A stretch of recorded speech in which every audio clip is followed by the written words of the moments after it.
जावे। पर एक बात बताओ माता जी, थाने पतिदेव थाना हुई तो प्रेम करे तो थाने पतिदेव रे गला रे मैंने माँ तारी माला पहरी है माथा किन्ना है, आप बात ठंठा है। पार्वती जी क्यों होना प्रेम तो घणे करे पर वे माथा किन्ना है, आप बात मन आज तक नहीं बताई। नारद जी क्यों जना पच कहीं खाक प्रेम करे। अरे वे थाना पति परमेश्वर है, भगवान जी तो दर्जो तू जिन्ने देवे और वे आप रे गले रे मैंने माता री माला पैर घूमे बे माता किन्ना आ बात ठंठाई को नहीं ठाई को। नारद जी क्यों जाना माता जी वो थाना अटे झूठो प्रेम है, मैं तुम्हारे जाऊं जो ही नारद जी जावा ला गया। पार्वती जी क्यों अरे महाराज एक मिनट रुको रुको यूं कहीं कर देखो माने तो ठाक कोनी वे माता किन्ना है, पर आपने पतो है कहीं। नारद जी क्यों हाँ बोले किन्ना है, बोले किन्ना ही कौन वे माता थाना ही से। पार्वती जी क्यों मारा, बोले हाँ। अरे बोले मारा की करिया मैं तो जीवती बैठी। अरे बोले थाना पति देव है ना वे डोकरो अमर है, न कदी जन्मे न कदी मरे, वो अजी अमर है। और थे बाणी धर्म पत्नी हो तो भी थाने जन्म लेवनो पड़े न मरनो पड़े। और 108 बार थे जन्मया न मरिया इन वास्ते 108 माता है जका शंकर भगवान के गला में लटके जना 108 मणियारी माला हुए।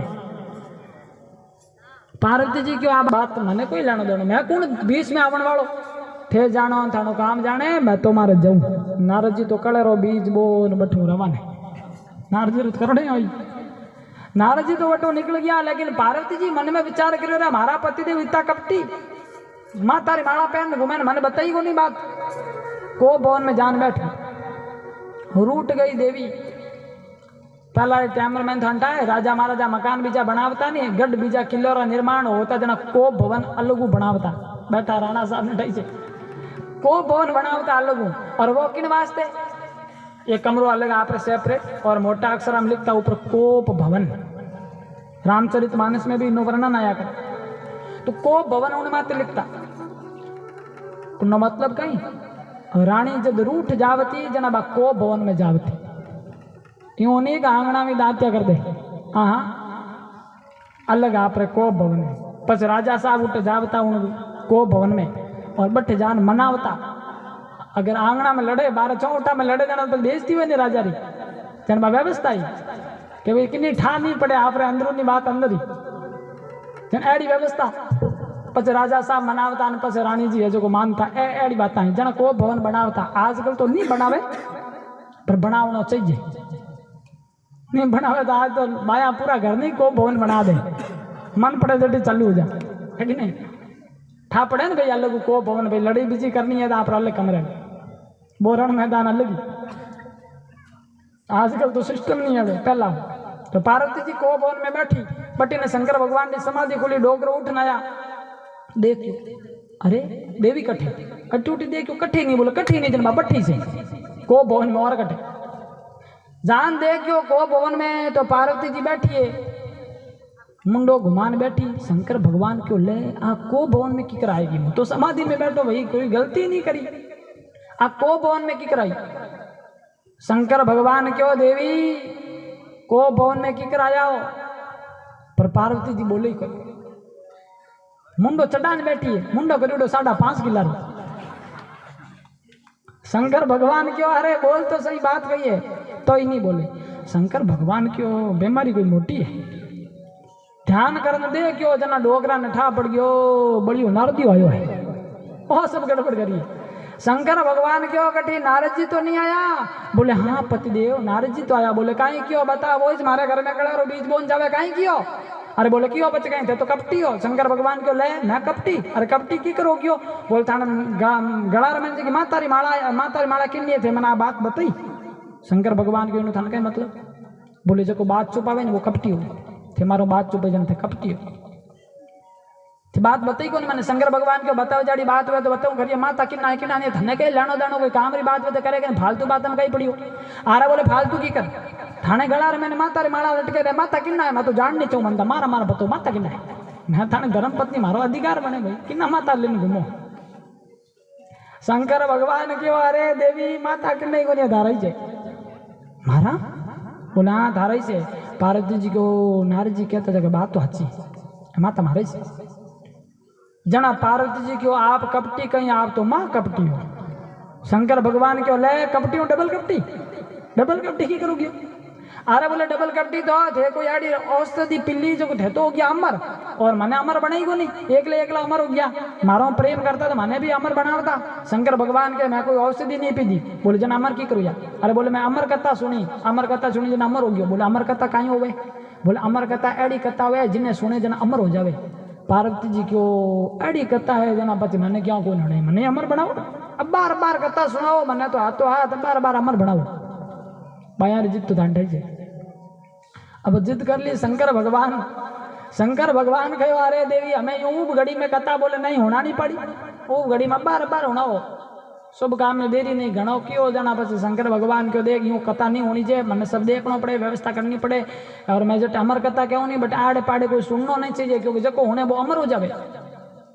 घणो कहो जना शंकर भगवान आप रे शंख पूरियो और शंख बजायो तो जीव जंतु पशु पक्षी कीट पतंग सबके सब वहां से भाग गए, सब भाग गया। पर कैलाश पर्वत माते वो तोतारो अंडो वो वठी पड़ियो। अब अंडो तो उड़ को नहीं सके, सुख पक्षी नहीं और पक्षी वे तो उड़न भाग गया, अंडो वटीस पड़ियो है। और शंकर भगवान कहो देख देवी अब कोई नहीं है और मैं तने कथा सुनाऊं पर मारो एक नियम है, मैं आंख क्या बंद कर कथा कौन ला और तू अब कथा घुने नींद लेवे मैंने कहीं ठा पड़ेला क्योंकि थारे नींद लेवनी आदत घनी इन वास्ते तू हुकारा दीजे ताकि मैं कथा कहतो रहे। पार्वती जी क्यों हाँ हुकारा घनी थे हुनाओ। अब शंकर भगवान कथा चालू करी, आंखें बंद कर दी और पार्वती जी हुकारा दे रही है। पहले दिन भी कथा हुई तो सुख पक्षी रो वो अंडो हो वो कथा रे प्रभाव पकियो और उनमें सुख पक्षी निकलियो।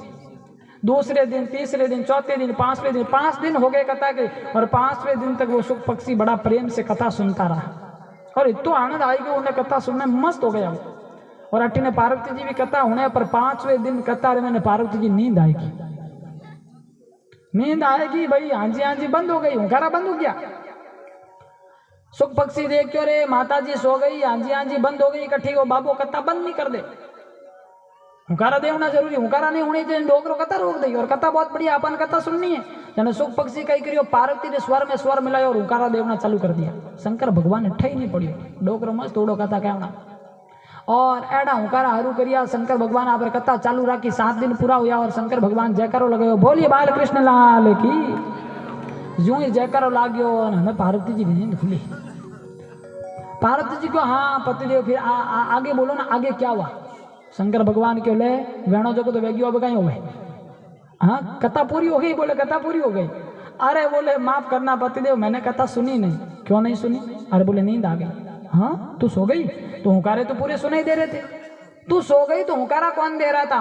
बोले पता नहीं पतिदेव हुकारा कौन दे रहा था, मुझे तो निंद्रा ने घेर लिया। शंकर भगवान क्यों रे सोएगी जन 30 रोट आयो कौन अटी उठी देखियो तो कोई नहीं, जू लारे मुड़ ने देखियो तो वो पक्षी बैठो है जो कथा सुनी, सुख पक्षी जिसने कथा सुनी। और पक्षी देखियो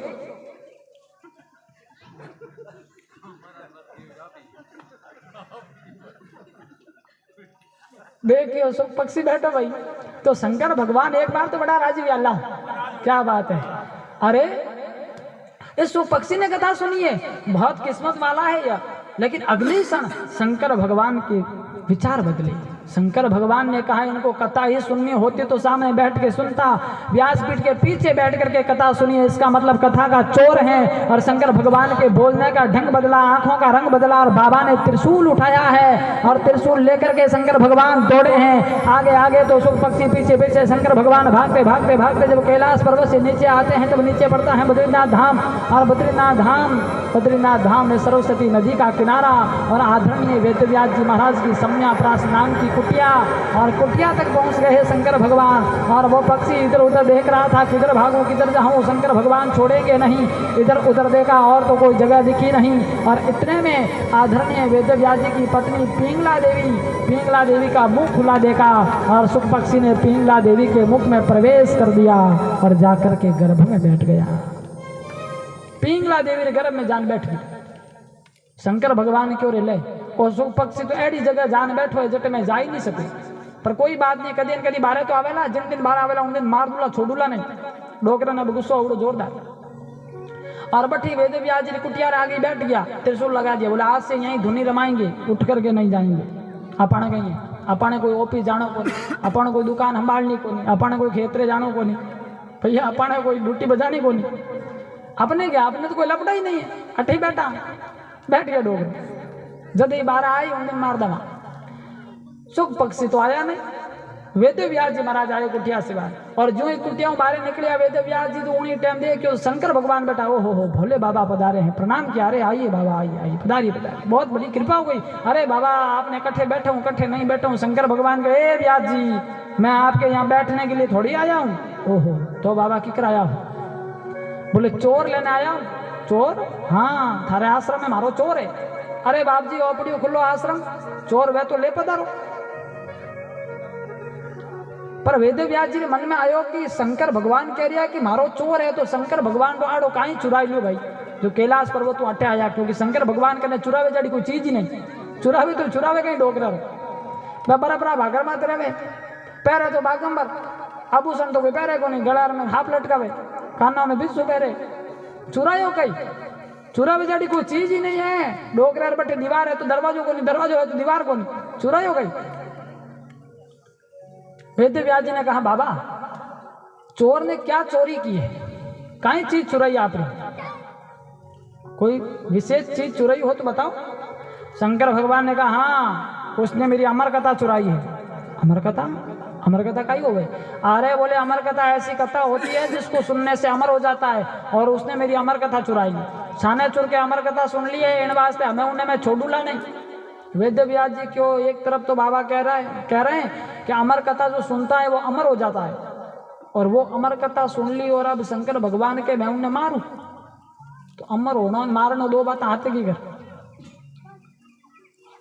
वेद व्यास जी क्यों बाबा दुनिया आपको भोले भोले भोले कहती है, पर दे दो भोला ही जो। क्यों? अरे बाबा उसने अमर कथा सुनी है तो अब वो अमर हो गया, अब उसको मारोगे क्या? शंकर भगवान क्यों? हाँ वो तो हो चुका, सोचो बाबा कब सोचेंगे? अमर हो गया भाई। बोले हाँ वो अमर हो गया, चलो ठीक कोई बात छोड़ो माफ किया, और त्रिशूल उठायो और डोगरो कैलाश के रवाना हो गए। तो यह है भोलेनाथ। भोले बाबा की लीला बड़ी निराली है, डोगरे रो ढंग डाला लगी है। शंकर भगवान कैलाश आ गए और वो सुख पक्षी माँ पिंगला के गर्भ में रहे। 12 साल हो गए। एक दिन की बात वेद व्यास जी को लगा कि पिंगला के गर्भ में कोई न कोई महापुरुष है, स्तुति की बार नहीं आए। प्रार्थना की तब सुखदेव जी ने कहा मैं बाहर नहीं आ सकता संसार में, क्योंकि संसार की माया मुझे घेर लेगी। तो भगवान विष्णु पधारे, गोविंद ने प्रकट होकर के कहा सुखदेव बाहर पधारो और जगत में धर्म का प्रचार करो, जगत कल्याण के लिए आपका आना है, बाहर आओ। भगवान के आने पर कहने पर सुखदेव जी का प्रागट्य हुआ और जन्म लेते ही सुखदेव स्वामी वन की ओर रवाना हो गए। वेद व्यास जी ने बहुत कोशिश की मनाने की, वो नहीं लौटे, चले गए जंगल में। वेद व्यास जी वापस आए, चिंतन किया तो व्यास जी को लगा कि जगत बहुत दुखी है और जगत के कल्याण के लिए सुखदेव जी का प्रागट्य हुआ है, जगत के लिए कुछ करना चाहिए। तो वेद व्यास जी ने भी वेदों का विस्तार किया, एक वेद पर 4 वेद, 3 वेद और बनाए, कुल 4 वेद हो गए।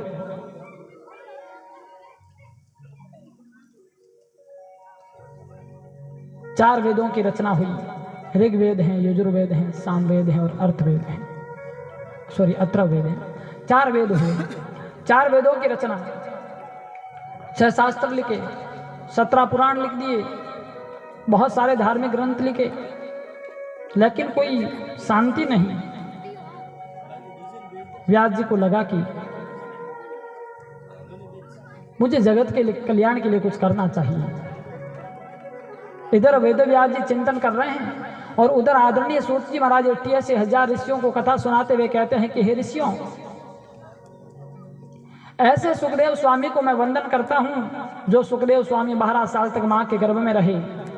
सुखदेव जी को वंदन किया, सुखदेव जी की कथा बताई और फिर ऋषियों के प्रश्नों के उत्तर दिए हैं। पहला प्रश्न क्या है, याद है ना आपको? सौनकादिक ऋषियों ने पूछे थे प्रश्न सूत जी महाराज से। पहला प्रश्न क्या पूछा? मानव का परम धर्म क्या है, मनुष्य के कल्याण का साधन क्या है?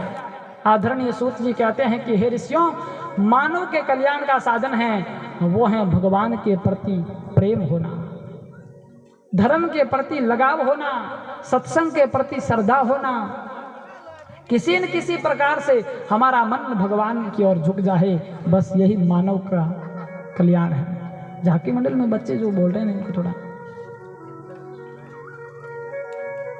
बोले, मानव का यही धर्म है, सच्चा प्रेम हो भगवान के चरणों में। और दूसरा प्रश्न था कि कौन से देव बड़े हैं और कौन से देव छोटे हैं, हम सबसे पहले किस देव को माने।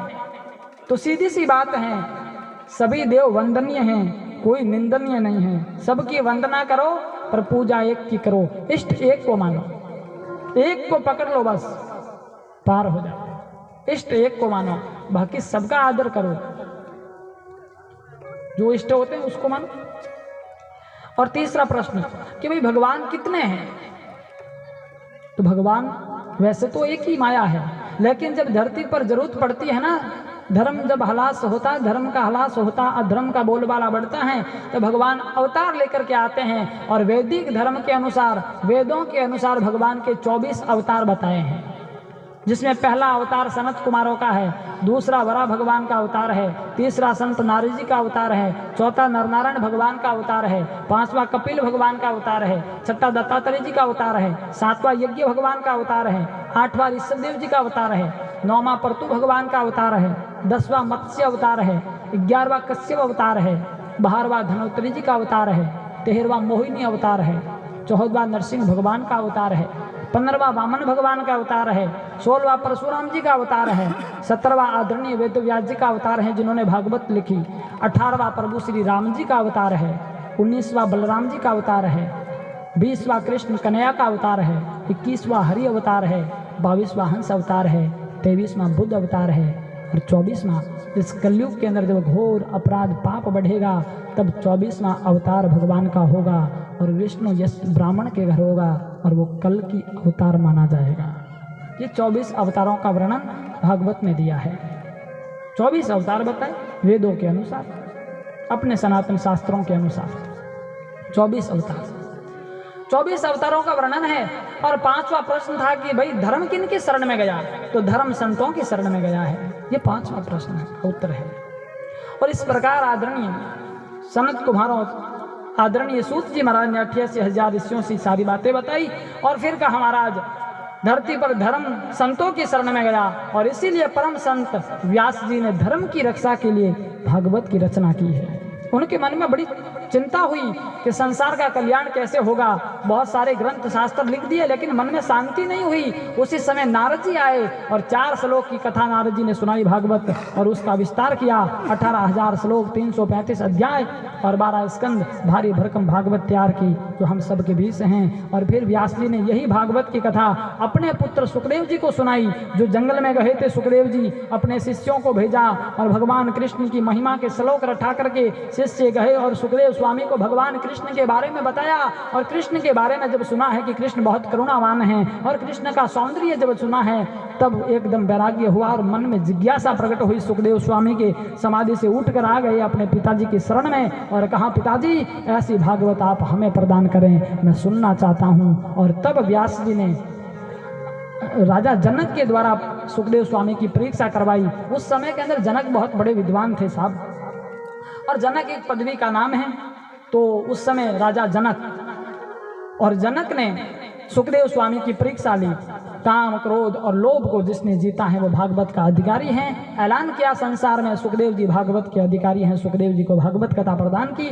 सुखदेव जी कथा सुनकर के वन में वापस निकल गए। और एक समय ऐसा आया कि आदरणीय परीक्षित को जब श्राप लगा ऋषियों के द्वारा, तब सुखदेव जी ने उनको कथा सुनाई, और 7 दिन में भागवत की कथा को सुनकर के राजा परीक्षित भगवान को प्राप्त हो गए।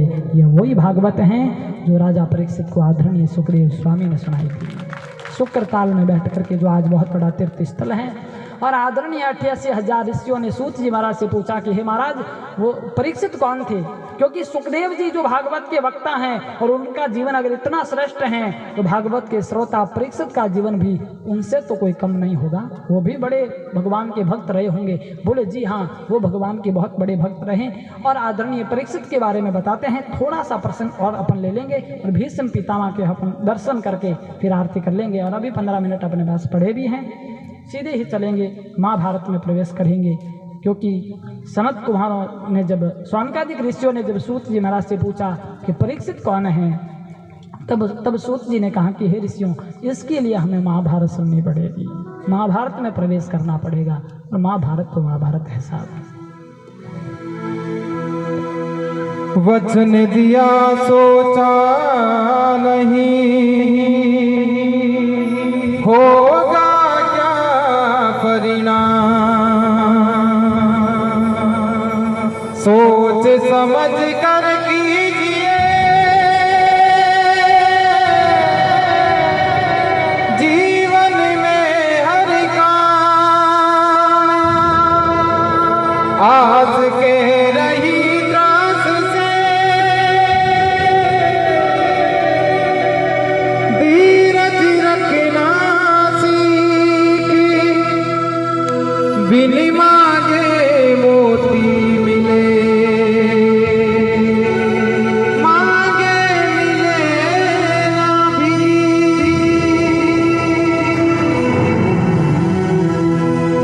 इसी कृष्ण की धरती पर एक बहुत बड़ा युद्ध हुआ जिसका नाम पड़ा महाभारत। महाभारत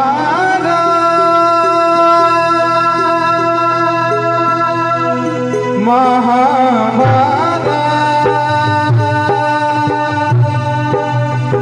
महाभारत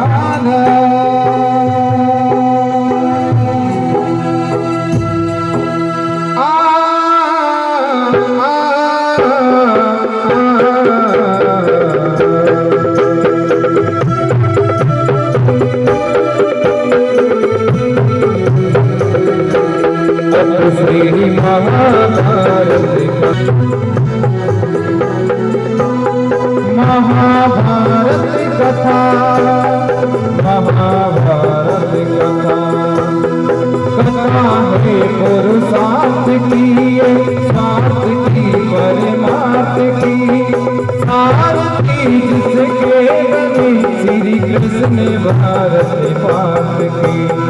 सत्य को सिद्ध हुआ जब सत्य साधक सर्वथा, सत्य को सिद्ध हुआ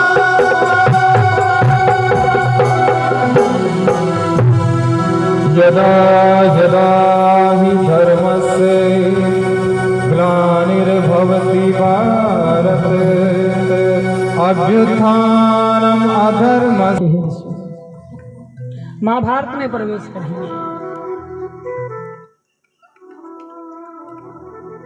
क्योंकि राजा परीक्षित जो हुए वो आदरणीय अभिमन्यु के पुत्र थे। महाभारत काल के अंदर जो वीर योद्धा हुए 5 पांडव, उन पांडवों में जो अर्जुन था और अर्जुन का पुत्र हुआ अभिमन्यु, अभिमन्यु के पुत्र हुए राजा परीक्षित। महाभारत की घटना है। महाभारत काल में जो युद्ध हुआ और उस युद्ध का नाम ही महाभारत है, और महाभारत युद्ध के कारण ही महाभारत है। महाभारत, भारत का मतलब होता है युद्ध। महायुद्ध हुआ, और कितना बड़ा युद्ध हुआ। इतिहास के पन्नों में सबसे बड़ा युद्ध हुआ। आज तक के इतिहास में सबसे बड़ा अगर युद्ध हुआ है, महाभारत का युद्ध हुआ है, जिसमें लगभग 300 करोड़ लोग मारे गए। उस समय के अंदर जनसंख्या उस समय बहुत कम थी, और उस समय के अनुसार 300 करोड़ लोग मारे गए। कुरुक्षेत्र का युद्ध मैदान रक्त रंजित हो गया, खून की नदियां बह गई, लाशें ही लाशें पड़ी है। जंगल से निकल करके जानवर आ रहे हैं और लाशों को नौच रहे हैं। गीद आ करके उन पर बैठ रहे हैं। बड़ा डरावना सा दृश्य है। और उस युद्ध मैदान के अंदर दुर्योधन तड़प रहा था, जो कौरवों में श्रेष्ठ था। बाकी 99 कौरव मर गए, दुर्योधन भी मरने वाला था और तड़प रहा था। उसी समय दुर्योधन के पास गुरु द्रोणाचार्य का पुत्र अश्वत्थामा आया अश्वत्थामा ने आकर के कहा, दुर्योधन क्या हाल है तेरे? अरे बोले अश्वत्थामा क्या बताऊं मैं, मेरे 99 भाई मारे गए और अब मैं भी मरने वाला हूं। तू आ गया है तो दोस्त एक काम कर दे, मरते मरते मेरी इच्छा पूरी कर दे। बोले क्या इच्छा है तुम्हारे मन में? बोले इच्छा यह है कि मैं मरूं उससे पहले 5 पांडव मर जाने चाहिए। ऐसा कर दे कि 5 पांडव मर जाए, पांडवों को मरा हुआ देखना चाहता हूं। दुष्ट होता है ना, वो मरते मरते भी दुष्टता को नहीं छोड़ता है, खुद मर रहा है। बोले जाते जाते पांडवों को मरता देखो। अश्वत्थामा ने कहा कोई बड़ा काम नहीं है मेरे लिए, मैं जाऊंगा और पांडवों को मार कर के आऊंगा, चिंता मत कर, अभी जाता हूं। और अश्वत्थामा ने खड्ग उठाई, पांडवों को मारने का निर्णय लिया। वो पांडव जिनको मारने के लिए इतनी सेना खप गई, बड़े बड़े योद्धा मारे गए, 99 कौरव मर गए, और उन पांडवों को मारने के लिए आज अश्वत्थामा असफल विचार कर रहा है, मानस बना रहा है। बोले मैं जाऊं मार दूं, लेकिन भला जिनके रखवाले भगवान हो उनको कौन मार सकता है? जाको राके साइया मार सके ना कोई, बालन बांका कर सके चाहे जग बैरी हो। भगवान जिनके रखवाले भला उनको कौन मार सकता है? हस्तिनापुर के शिविर के अंदर 5 पांडव सती द्रौपदी माता कुंता सो रहे थे, रात्रि का समय, और भगवान कृष्ण हाथ में लकड़ी लेकर के पांडवों की रखवाली कर रहे हैं। भला उनको कहा लकड़ी की जरूरत है, लेकिन वो पांडवों को बताना चाहते हैं मैं कोई बड़ा नहीं हूं, सामान्य हूं। और कभी कृष्ण ने अपने आप को बड़ा नहीं कहा साहब, जहां भी अपने आप को पेश किया छोटा बना करके। यही तो सरलता है, और ऐसे लोगों को तो भगवान कहते हैं। बड़ा होने के बाद में भी कभी बड़ाई करता नहीं है और कभी दिखावा करता नहीं है, उन लोगों को तो भगवान का दर्जा मिलता है।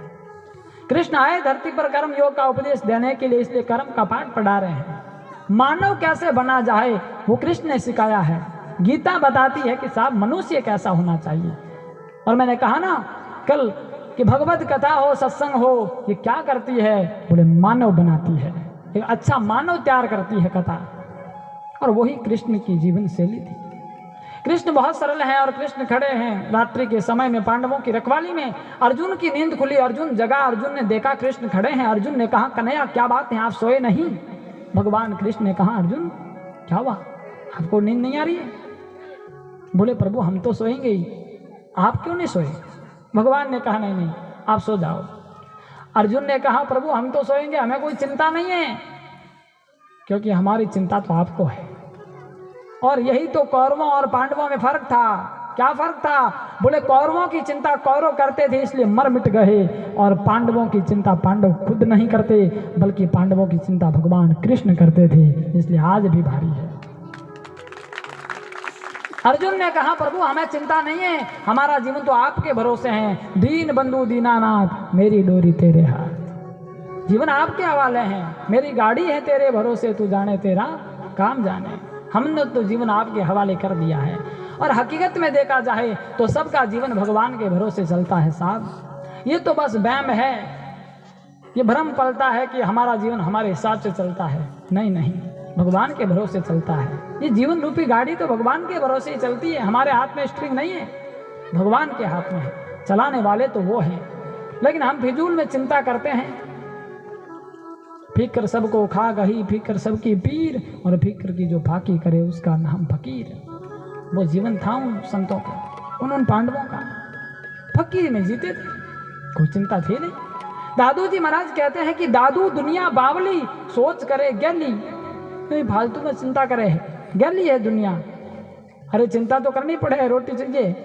बोले नहीं, दादू दुनिया बावली, सोच करे गैली। राम जी रोटी देवे, दिन हो गया पहली। भगवान सबरो पेट भरे, कोई भूखा थोड़ी रखे। कट्ठे कन किकरी मिले मिल जावे, भगवान भूखा नहीं रखे, सबको देते हैं साहब। और उसी बात को मलुकदास जी कहते हैं कि अजगर करे न चाकरी, पक्षी करे न काम, दास मलुका यूं कहे सबके दाता राम। देने वाले भगवान हैं, सबको देते हैं। लेकिन वो पांडवों ने समझ ली ये बात है कि सबको भगवान बचाते हैं, भगवान के भरोसे जीवन है तो बस पार है। अर्जुन ने कहा कृष्ण हमारा जीवन तो आपके भरोसे है। भगवान कृष्ण ने कहा अब तो मेरे भरोसे जीवन कर दिया है ना, तो चिंता तो मुझे होगी, इसलिए अर्जुन अब आपको यहाँ सोना नहीं है, खतरा है। और उठाया पांडवों को, सती द्रौपदी माता कुंता को ले गए दूसरे शिविर में, लेकिन पांडवों के 5 पुत्र उसी शिविर में सोते रह गए। अश्वत्थामा हाथ में खड्ग लेकर के अंधेरे में आया है, शिविर में प्रवेश किया है।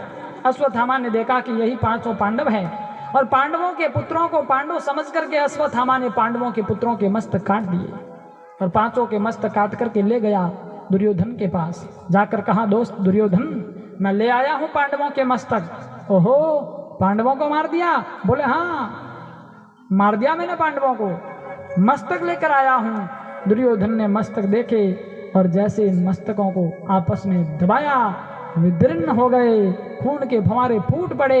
दुर्योधन समझ गया ये मस्तक पांडवों के नहीं पांडवों के पुत्रों के हैं। दुर्योधन रुदन करने लगा। दुर्योधन ने कहा अश्वत्थामा तूने बहुत बड़ी भूल कर दी है, अरे तूने मेरे ही वंश को निर्वंश कर दिया है, क्योंकि हम और पांडव कुरु वंश के हैं, और कुरु वंश में भला कुरु वंश को आगे बढ़ाने वाले यही पांडवों के 5 बेटे थे जिनको तूने मार दिया। ये तूने ठीक नहीं किया है, पांडवों के पुत्रों को मार करके हमारे वंश को निर्वंश कर दिया है। और बहुत दुखी हुआ दुर्योधन, और तड़पते तड़पते दुर्योधन के प्राण निकल गए, दुर्योधन मर गया। अश्वत्थामा को भी गलानी हुई कि मैंने गलती कर दी है, अपराध मेरे से हो गया, मैंने बालकों को मार दिया है, बाल हत्यारा हो गया मैं। बहुत दुखी हुए साहब। अब विचार करना आप, जिसने मस्तक काटे हैं मस्तक काटने वाला दुखी है, तो जिस माँ के 5 बेटे मारे गए हो उस माँ के दिल पे क्या बीती होगी, क्या बीती होगी द्रौपदी के दिल पे। एक माँ जिसका बेटा बीमार पड़ जाता है तो माँ को रात भर नींद नहीं आती है कि मेरा बेटा बीमार हो गया, मेरे बेटे की तबीयत खराब है, माँ सोती नहीं है। जरा विचार करो 5 बेटे थे द्रौपदी के, और 5 के 5 आज मारे गए, उस द्रौपदी के दिल पे क्या बीती होगी। द्रौपदी को जब पता चला कि मेरे 5 बेटे मर गए, द्रौपदी रुदन करने लगी, छाती पीट पीट करके रोने लगी, क्रोध क्रंदन करने लगी, आहा करके रुदन करती हुई कहने लगी अरे कौन था ऐसा बाल हत्यारा जिसने मेरे निरपराध बालकों को मार दिया। मेरे बालकों ने भला कौन सी गलती की, सो रहे थे मेरे बालक तो, और सोते हुए बालकों को मारने वाला कौन है, कौन है वो दुष्ट अत्याचारी जिसने मेरे पुत्रों को मार दिया है। विलाप करती हुई द्रौपदी जब रोने लगी है तो उसी समय अर्जुन से रहा न गया, अर्जुन का शौर्य जगा, और अर्जुन ने गाढ़ी उठाया और कहा ए देवी रो मत, चुप हो जा, जिसने भी हमारे 5 बेटों को मारा है उसको मैं छोड़ूंगा नहीं, मैं प्रतिज्ञा करता हूं उसका मस्तक काट के लाऊंगा। और ऐसी प्रतिज्ञा अर्जुन ने की, और अर्जुन उठ खड़ा हुआ, गाड़ी उठाया, मारने के लिए निकला है। उधर अश्वत्थामा को मालूम पड़ा कि अर्जुन आ रहा है, मुझे छोड़ेगा नहीं, तो बचने का एक उपाय और लास्ट उपाय अश्वत्थामा ने किया है। ब्रह्मास्त्र था अश्वत्थामा के पास, आकाश मार्ग से ब्रह्मास्त्र छोड़ा है। आकाश में ब्रह्मास्त्र आता हुआ अर्जुन ने देखा, अर्जुन घबराया, अर्जुन ने देखा ब्रह्मास्त्र मुझे जला के भस्म कर देगा। अर्जुन दौड़ता हुआ भगवान कृष्ण के पास में गया, जाकर के कहा कन्हैया मुझे बचाओ, ये ब्रह्मास्त्र मुझे जला के भस्म कर देगा। भगवान कृष्ण ने कहा अर्जुन बचना है तो तुम्हारा ब्रह्मास्त्र छोड़ दे, दोनों ब्रह्मास्त्र आपस में टकराएंगे, शांत हो जाएंगे। बचने का एक ही उपाय, ब्रह्मास्त्र को शांत करने का एक ही उपाय है कि तुम्हारा भी ब्रह्मास्त्र छोड़ दे। और उसी समय अर्जुन ने भगवान कृष्ण के इशारे को समझा और तुरंत अपना ब्रह्मास्त्र छोड़ा। दोनों ब्रह्मास्त्र आकाश में टकराए और घोर गर्जना हुई और धड़ाम से ब्रह्मास्त्र गिर पड़े। अर्जुन ने मंत्र शक्ति के द्वारा ब्रह्मास्त्रों को शांत किया। दौड़ता हुआ अर्जुन गया और अर्जुन ने जाकर के अश्वत्थामा के केस पकड़े हैं। अश्वत्थामा ने ठा प्रयोग मर गया, मौत आ गई, छोड़ेगा नहीं अर्जुन। और तलवार म्यान में से निकाल दी अर्जुन ने, मारने वाला था। उसी समय याद आया ओहो ये तो गुरु द्रोणाचार्य का पुत्र है, मेरे गुरु का बेटा है, गुरु भाई हैं, जाति का ब्राह्मण है, मारना नहीं है। तलवार म्यान में डाल दी। कृष्ण ने कहा अर्जुन क्या कर रहा है, प्रतिज्ञा की थी ना कि बाल हत्यारा होगा उसको छोड़ूंगा नहीं, मारूंगा, निकाल दे तलवार, काट दे मस्तक, कर ले प्रतिज्ञा पूरी। तलवार म्यान क्यों की?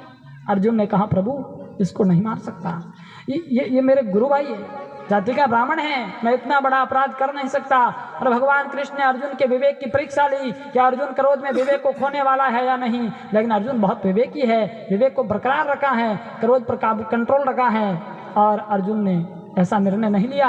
अर्जुन लेकर आया अश्वत्थामा को अपनी पत्नी द्रौपदी के पास में और कहा, देवी यह है बाल हत्यारा, बोल इसका क्या करें, मारे या छोड़ें। द्रौपदी तो द्रौपदी साहब दया के स्वरूप है ना। द्रौपदी ने कह दिया, पतिदेव इनको छोड़ दो। क्या कह रही है देवी, 5 बेटे मारे हैं इसने हमारे, इसको छोड़ दें? अरे बोले छोड़ दो, क्योंकि इसको मारने से हमारे पुत्र जिंदे होने वाले नहीं हैं। क्यों मारना?